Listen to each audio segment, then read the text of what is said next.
Hello again from Tokyo, Japan, and welcome back to Japan Vintage Camera, where today we're going to be having a look at an SLR camera for a change.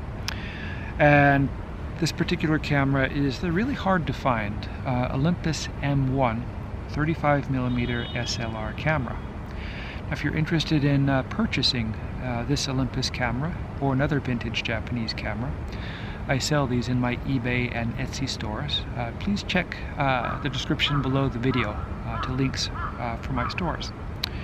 So, getting back to the Olympus M1, the M1 was released in Japan in 1971, and it was Olympus's first 35mm professional quality SLR camera, and it was part of an extensive professional SLR photography system. The M1 was the foundation, of course, and Olympus engineered a wide variety of lenses to fit on their new camera. The camera was invented by Mr. Yoshihisa Maitani, who was the head of Olympus's design team at the time. Maitani is responsible for another of other Olympus cameras, popular cameras, including the Olympus Pen, the Pen EE, and the Pen F half-frame SLR camera. When Maitani invented the Olympus M1, he went a completely different direction from the other Japanese manufacturers at the time. The top professional quality cameras of the day were the Nikon F and F2 and the Canon F1, which, as anyone who knows these cameras can tell you, they're quite heavy and bulky. They're very sturdy, but they're very large and heavy, and if you carry them, particularly with the larger lenses and their motor drives, for any period of time, they can be quite tiring to handle. Olympus and Maitani designed the M1 camera around the Leica M series rangefinder cameras. So Maitani's requirement for the Olympus M1 was that it be compact, light, and quiet. And he largely achieved those results with this camera. When you put one of these cameras side by side with something like a Leica M3 or M4, you find that they're roughly the same dimensions. They're pretty close to the same size and about the same weight. And the Leicas had a reputation of quality, reliability, and ease of use, and Olympus wanted the M1 series to earn the same reputation.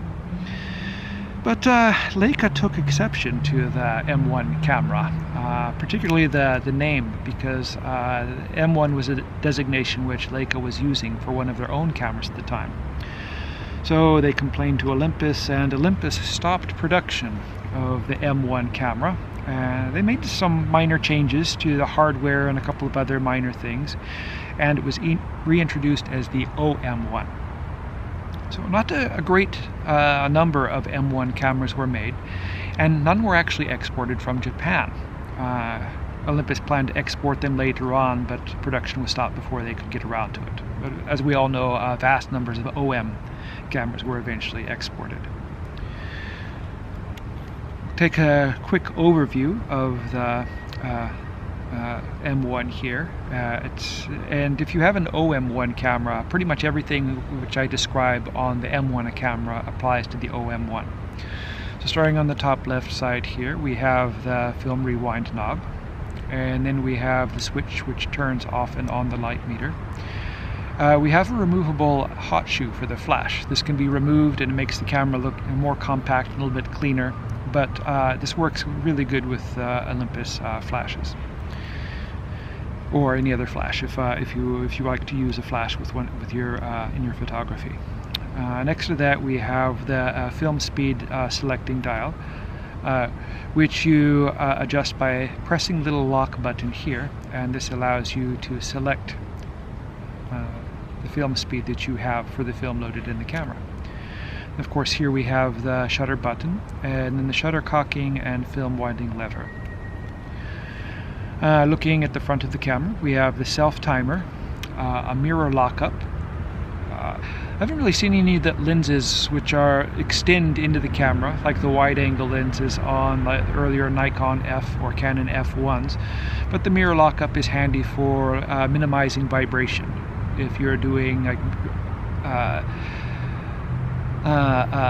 taking pictures, macro photography or things like that, and you don't want the shutter bounce to affect the image, you just lock up the mirror and that reduces the vibration. On the other side here we have a socket for attaching flash sync cable. On the bottom we have the tripod socket and we have the cap for the battery.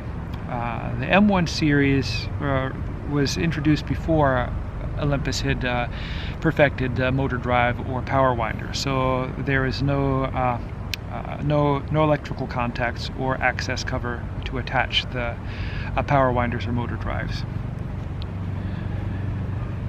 Taking a look here at the top of the lens, behind the lens we have the dial which selects the shutter speed from the bulb setting to 1/500th of a second.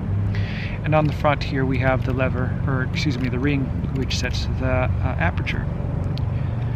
The M1 series was introduced with Olympus M series lenses, which when the camera was reintroduced as the OM1, it was introduced with a new series of OM lenses.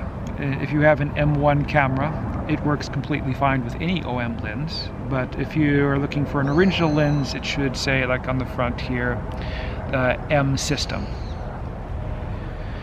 The early M series and OM lenses, if you notice the front of the lens here, it has a kind of a gold cast to the color in the coating, and this is due to the thorium or rare earth glass which was used in the earlier lenses.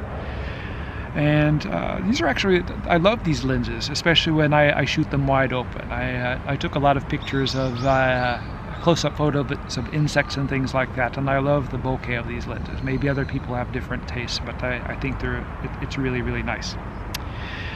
Another thing I forgot to mention is to stop down the lens. You can stop down the lens with the button here on the bottom. So you set the aperture to the setting you like, and by pushing the button on the bottom of the lens, this stops down the aperture. Maybe you can see it moving in the photo there, and this allows you to see what the depth of field will look like when you look through the viewfinder. Taking off the lens here.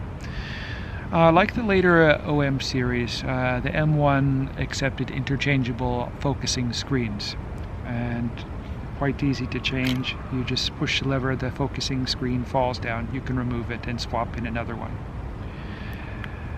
A lot of people with the later Olympus cameras like to swap in the 2 series focusing screens, which are brighter. You can swap those into an M1 or early OM1 camera, but unfortunately, as the camera meters light through the prism, if you exchange to the brighter focusing screen, then the accuracy of the meter changes. It's going to underexpose the shots because the meter is getting too much light. Attaching the lens is very easy. You line up the red mark on the top of the lens to the red mark here on the camera body. Give it a twist clockwise and it locks in place. The wonderful thing about the M1 and OM series cameras is that they are what Maitani designed them to be. Lightweight, very smooth and quiet. One of the quietest SLR cameras. Very simple, rugged and reliable, and very easy to use. The lenses were designed to be compact like the camera was. Most of them have a 49mm filter system as opposed to the 52mm, which is common on the Nikon cameras, or 55mm, which was on the Canon cameras. So the compact lens and compact camera give an easy to handle photography package, and it's nice and lightweight. You can carry one of these for a long time before your neck starts to get tired, or you get tired of carrying it in your hand.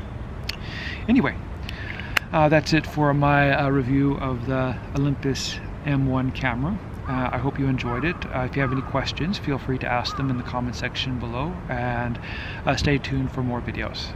Thanks a lot.